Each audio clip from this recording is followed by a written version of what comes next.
2026 ये साल आधुनिक इतिहास का सबसे गर्म साल बन सकता है। ऐसा क्यों? आज हम बात करेंगे एक बहुत बड़ी क्लाइमेट घटना के बारे में, सुपर एल नीनियो, और भारत के लिए इसके क्या मायने हैं। भविष्य की बात करने से पहले चलिए एक बार अतीत में झांकते हैं। एक ऐसा भयानक सबक जब इसी तरह की एक कुदरती घटना ने पूरी दुनिया में तबाही मचा दी थी। तो ये कोई एक बार की घटना नहीं थी, ये एक पैटर्न है, एक साइकिल जो बार बार लौट कर आती है। और जैसा कि हम देख सकते हैं, 1877 से लेकर 2015 तक ये हर बार खतरनाक साबित हुई है। लेकिन जो पूर्वानुमान 2026 के लिए हैं, वो पिछले 140 सालों में सबसे ज्यादा चिंताजनक हैं। तो आखिर ये एल नीनियो है क्या? चलिए इसे थोड़ा गहराई से समझते हैं। कमाल की बात यह है कि इस पूरी कहानी की शुरुआत पेरू के मछुआरों के एक बहुत ही साधारण से ऑब्जर्वेशन से हुई थी।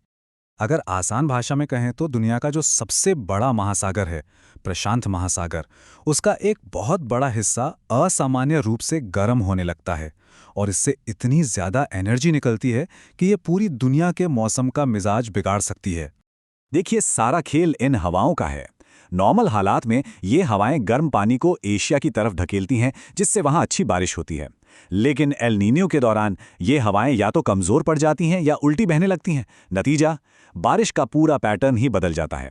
जहां बारिश होनी थी वहां सूखा पड़ने लगता है, जैसा कि भारत के साथ होता है। लेकिन यहाँ एक बहुत बड़ा लेकिन है। 2026 का एल नीनियो 1877 जैसा नहीं होगा। क्यों? क्योंकि एक ऐसी दुनिया में आ रहा है जो पहले ही बहुत बदल चुकी है। और यही सबसे जरूरी बात है, हमारी शुरुआत ही एक गर्म ग्रह से हो रही है। इंसानी गतिविधियों और क्लाइमेट चेंज की वजह से हमारी दुनिया पहले ही प्री इंडस्ट्रियल समय के मुकाबले 1.4 डिग्री सेल्सियस ज्यादा गर्म है। अब सोचिए, इस 1.4 डिग्री की बढ़ी हुई गर्मी के ऊपर सुपर एल नीनियो एक तरह के टेम्परेरी बूस्टर का काम करेगा, जो तापमान को और 1.5 डिग्री सेल्सियस तक बढ़ा सकता है। इसे ऐसे समझिए, मान लीजिए आप पहले से ही एक 40 डिग्री सेल्सियस वाले गर्म कमरे में बैठे हैं और तभी कोई आकर वहां एक हीटर और चला दे। बस यही वो खतरनाक कॉकटेल है जिसका हम सामना कर रहे हैं। एक प्राकृतिक गर्मी का चक्र और इंसान की पैदा की हुई ग्लोबल वार्मिंग, दोनों मिलकर एक हो रहे हैं। तो ठीक है, ये तो हुई दुनिया की बात, पर इसका भारत पर क्या और कैसा असर होगा? यहां खतरा एक नहीं बल्कि कई परतों में है। ये सिर्फ एक समस्या नहीं है, बल्कि एक के बाद एक आने वाली मुसीबतों की पूरी चेन है।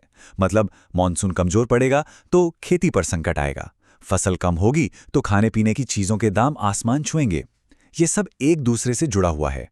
और खतरा सिर्फ दिन की चिलचिलाती धूप से नहीं है। असल में सबसे बड़ा खतरा रात में है, जब शरीर को गर्मी से उभरने और ठंडा होने का मौका ही नहीं मिलता।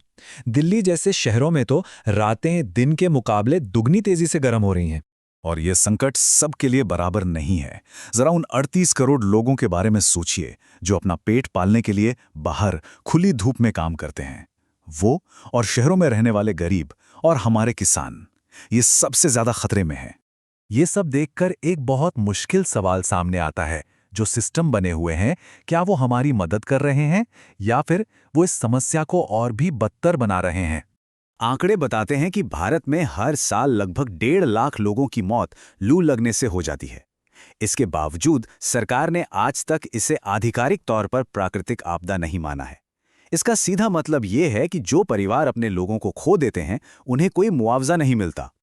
और तो और, एक तरफ हम गर्मी से जूझ रहे हैं और दूसरी तरफ आईआईटी बॉम्बे की एक स्टडी बताती है कि हम जितने नए पेड़ लगा रहे हैं, उससे 18 गुना ज्यादा पुराने घने जंगल काट रहे हैं। वही जंगल जो हमें इस भीषण गर्मी से बचाने के लिए सबसे जरूरी हैं। तो इतनी गंभीर तस्वीर देखने के बाद सवाल उठता है कि हम कर क्या सकते हैं। देखिए, बेबस महसूस करना बहुत आसान है, लेकिन कुछ ठोस कदम हैं जो उठाए जा सकते हैं। सबसे पहले व्यक्तिगत स्तर पर बहुत ही आसान से कदम हैं जो जानें बचा सकते हैं। जैसे गर्मी के पीक घंटों में, मतलब दोपहर 12 से 4 के बीच बाहर निकलने से बचें। अपने पास हमेशा ओआरएस रखें। और हाँ, जो लोग बाहर काम करते हैं, जैसे डिलीवरी वाले या सिक्योरिटी गार्ड्स, उन्हें बस एक ग्लास ठंडा पानी देना भी एक बहुत बड़ी मदद हो सकती है। लेकिन शायद सबसे असरदार और सबसे आसान समाधान है हमारे पुराने पेड़ों को बचाना। ये हमारे नेचुरल एयर कंडीशनर हैं। आपको अंदाजा है, एक बड़ा घना पेड़ अपने नीचे की सड़क का तापमान 12 डिग्री सेल्सियस तक कम कर सकता है। और आखिर में ये हमें एक बहुत ही गंभीर सवाल के साथ छोड़ जाता है।